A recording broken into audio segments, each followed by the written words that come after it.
Fala pessoal, tudo bem? Aqui é o Gabriel Campos, no Bate-Papo de Carreira novamente.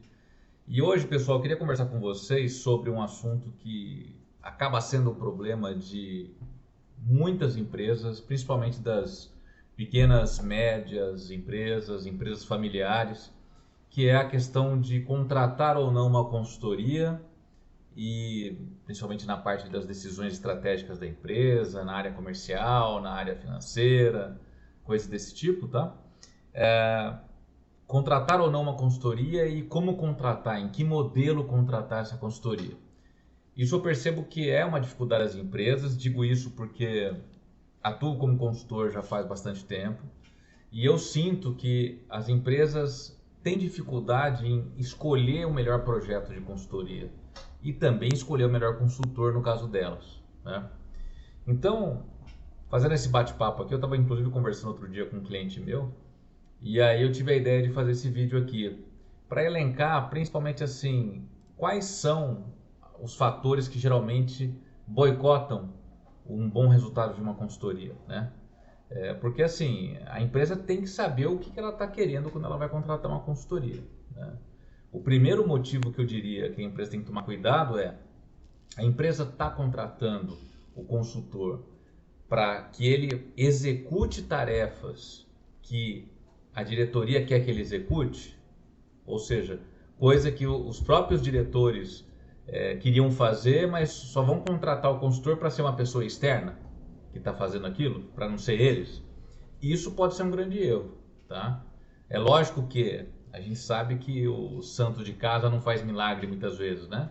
Então, muitas vezes um consultor falando acaba tendo um impacto maior do que o chefe, o diretor, o gerente falando. Por outro lado, temos que tomar cuidado com isso, porque às vezes não adianta, tá? Principalmente se aquela ação não for a mais adequada, não adianta. Então, antes até de pedir para o consultor fazer alguma coisa que você quer que aconteça na empresa ou que você quer que ele faça, se você escolher um bom consultor, pergunte para ele o que ele acha dessa atitude, tá? Porque talvez até ele nem concorde com aquela atitude, né? Então você vai ter consultores que vão estar comprometidos com o trabalho deles e vão falar assim para você, olha, eu não recomendo você fazer isso, mesmo que ele te contrariando, ele corra o risco de perder aquele trabalho de consultoria, porque eu também já vi muito acontecer no mercado de um consultor, para não perder um projeto, ele faz tudo o que o cliente pede, só que aí ele acaba não atuando como um consultor, né? Ele acaba atuando quase que como um funcionário. Então não é bem esse o papel de um consultor. O consultor tem que analisar e criticar, inclusive, as decisões que a empresa está querendo tomar. Tá? Então esse é um primeiro ponto antes de qualquer coisa. Fora isso, então vamos elencar aqui, eu anotei alguns pontos para falar com vocês. Quando que a consultoria não dá certo? Tá? Primeiro, quando o consultor não foi bem escolhido. Então, será que a empresa fez uma pesquisa sobre o perfil daquele consultor? Será que ela perguntou os antecedentes dele? Será que ela verificou o currículo dele, a formação dele de forma apropriada? Lógico que às vezes o consultor muitas vezes é indicado por algum amigo ou algum colega, então a indicação é lógico que tem um peso, mas mesmo tendo sido indicado o consultor ou a consultora para sua empresa, tome cuidado, verifique o background dele, verifique a formação, verifique a experiência, tá? Segundo, a diretoria ou os sócios da empresa, os proprietários, eles precisam dar respaldo ao consultor. Então não adianta a empresa contratar um consultor, querer que ele dê resultados, só que quando ele vai e começa a atuar na empresa, qualquer funcionário que de repente não concorde com alguma decisão do consultor, consiga desbancar o consultor perante a diretoria, né? Quer dizer, se o consultor está à frente de algumas decisões ali na empresa, ou se ele tem que fazer algumas reuniões, alguns treinamentos, e dar algumas orientações para a equipe, ele tem que estar com o respaldo da diretoria. Por isso, inclusive, que eu recomendo fortemente que em reuniões decisivas, a própria diretoria tem que estar junto do consultor, para que os funcionários olhem para a consultora e para a diretoria e vejam o seguinte, olha, eles estão juntos, eles estão de acordo com que eles estão, com as informações que eles estão nos passando aqui, tá? Um outro ponto que Às vezes acontece, para falar a verdade, até que acontece muito, não deveria, né? Mas é a questão da empresa ter ciúme do consultor, né? Às vezes a empresa começa, e a empresa eu digo assim, a diretoria ou alguns funcionários mais influentes, de mais tempo de casa, né? Acontece muito dessas pessoas às vezes ficarem incomodados com a atuação do consultor, porque às vezes o consultor tem razão, ou às vezes o consultor ele tem uma liderança muito grande e acaba conquistando ali a confiança dos funcionários, dos colegas de trabalho. Então isso às vezes gera um certo ciúme perante algumas pessoas dentro da empresa. Isso tem que tomar cuidado, porque isso pode boicotar o trabalho de um consultor. Quer ver outro ponto que costuma acontecer também? Consultor que vai muito pouco na empresa. Então, assim, faz uma visita por mês na empresa, ou uma visita a cada 15 dias, né? Tem empresas, dependendo do projeto, que o consultor tem que ir até mais do que uma vez por semana na empresa, né? Então, assim, se o consultor estiver distante demais da empresa, dificilmente o projeto vai dar certo também. O consultor tem que estar próximo, principalmente da direção da empresa, e tem que estar próximo dos resultados, tem que estar acompanhando muito de perto isso. Porque se ele ficar muito tempo sem ter contato com a empresa, as orientações que ele passa acabam caindo num vazio. É que nem quando você vai num treinamento muito bacana, de um dia, por exemplo, que é fantástico, mas depois você nunca mais faz um treinamento sobre aquele assunto. Acaba sendo um problema, porque com o tempo, provavelmente você vai esquecer de muita coisa que foi dita. E aí, isso se aplica também à consultoria. O consultor tem que estar fazendo um trabalho muito próximo ao seu cliente, à sua empresa, à empresa cliente, né?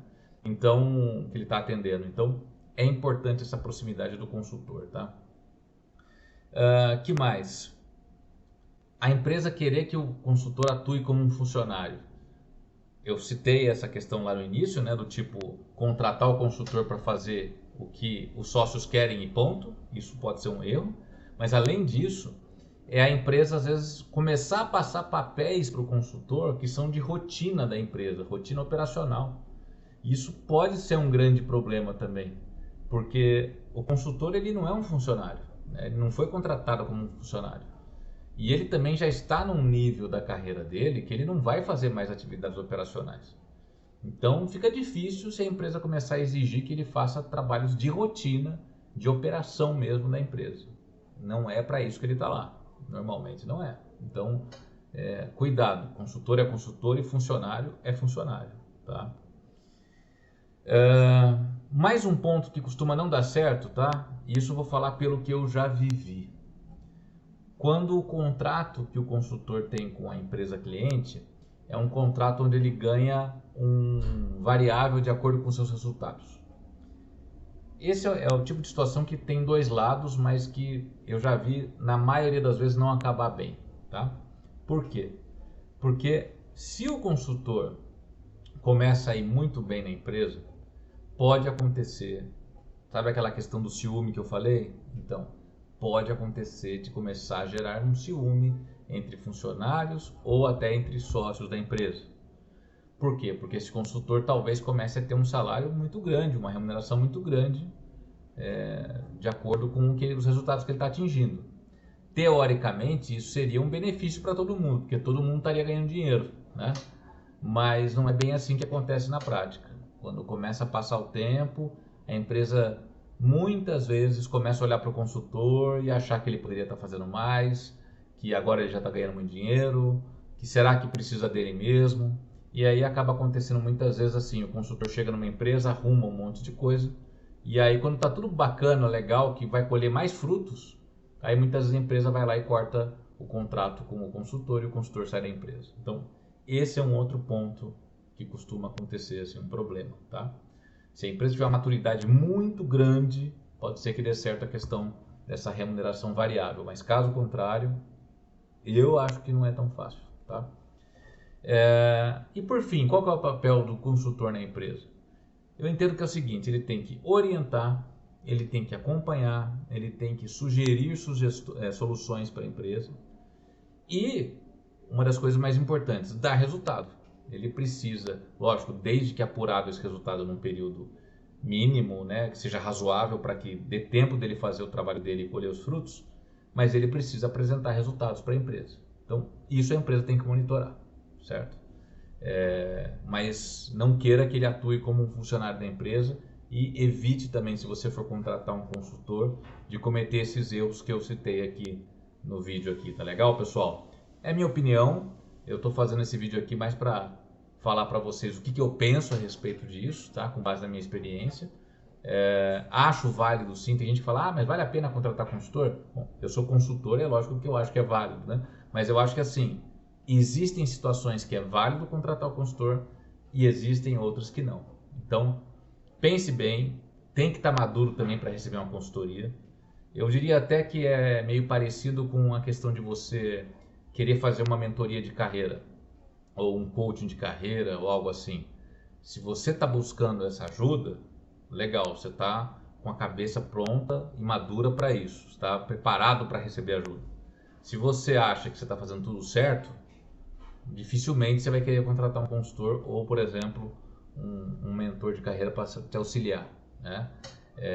E assim, é difícil a gente estar sempre acertando, né, gente? Então, por isso que é legal sempre um profissional acompanhar aí ou a nossa carreira ou a nossa empresa, desde que seja um profissional íntegro, com boa índole, idôneo, que tenha aí um belo background de formação acadêmica e de experiência profissional, aí eu acho que é muito válido. Legal, pessoal? Obrigado pela participação de vocês, obrigado por estar assistindo os vídeos. Fiquem à vontade para fazer sugestões de ideias para novos vídeos também.